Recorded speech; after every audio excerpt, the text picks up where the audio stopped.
Hello everyone, কী অবস্থা সবার? সবাই কেমন আছেন? আই হোপ সবাই অনেক বেশি ভালো আছেন। চলুন আজকে নতুন আরেকটি খাবার রিভিউ করা যাক। তো গিয়েছিলাম রোড সাইড ক্যাফেতে, তো নিয়েছিলাম একটি পার্সেল। আজকে গিয়েছিলাম তাদের চিকেন রাইস বোল খেতে। তো এটা তাদের মেনু কার্ডই ছিল, 100 টাকায় চিকেন রাইস বোল তারা দিচ্ছে।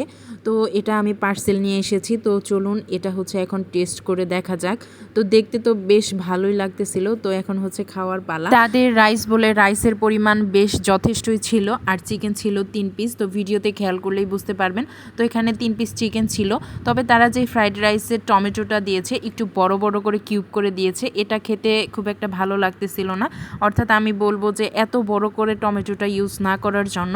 এছাড়া হচ্ছে এরকম বড় করে হচ্ছে কিছু কাঁচা পেঁয়াজ তারা দিয়েছিল। কাঁচা পেঁয়াজ আর টমেটোটা স্কিপ করলে তাদের রাইস বোলের টেস্ট মোটামুটি ভালোই বলা চলে, আর কোয়ান্টিটিও বেশ ভালোই দিয়েছিল। আজকে আমরা খাবারটা দ্রুতই পেয়েছিলাম। এর আগে আরেকবার যাওয়া হয়েছিল, তখন একটু লেট হয়েছিল, একটু না বেশ ভালোই লেট হয়েছিল। তবে আজকে আমরা খুব দ্রুত খাবারটি পেয়েছি, আর কোয়ান্টিটি বলতে গেলে এনাফ পরিমাণ ছিল, যেহেতু দামি 100 টাকা, ওই অনুযায়ী বেশ ভালো ছিল। আর এই রেস্টুরেন্টটি হচ্ছে 5 রাস্তা থেকে মার্কেটে যাওয়ার রোডে হাতের ঠিক ডান পাশে। যারা এখন পর্যন্ত যাননি তারা একবার ট্রাই করে দেখতে পারেন। তো আজকে এই পর্যন্তই, দেখা হবে নেক্সট কোনো ভিডিওতে। সে পর্যন্ত সবাই ভালো থাকবেন। আল্লাহ হাফেজ।